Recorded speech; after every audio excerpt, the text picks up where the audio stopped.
What's the core business of your company?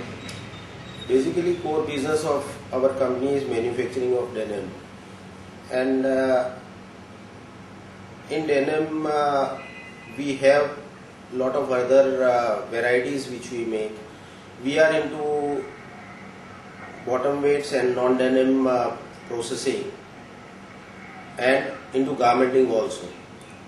We went into garmenting before 1.5 years, and in garmenting we export garments as well as locally we supply to big brands like Pantaloons and Reliance, and we have our own brand which is named as DXTC, wherein we have around 60 stores in place all over India. How much is the captive utilization? Capacity utilization in denim is around 65 to 67%. And how much you are using for making own garments? It is hardly 5%. What are the unique strengths of your company?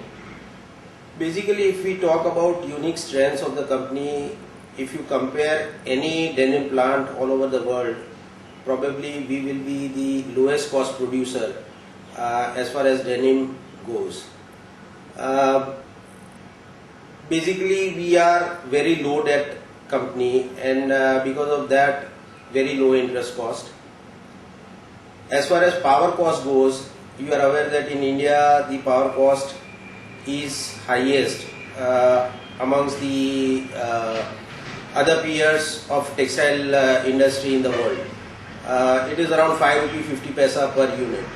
But what we have done is 80% of our power comes from the wind energy generation, and which is costing me around 1 rupee 25 paisa including interest and depreciation. What are your views on industry?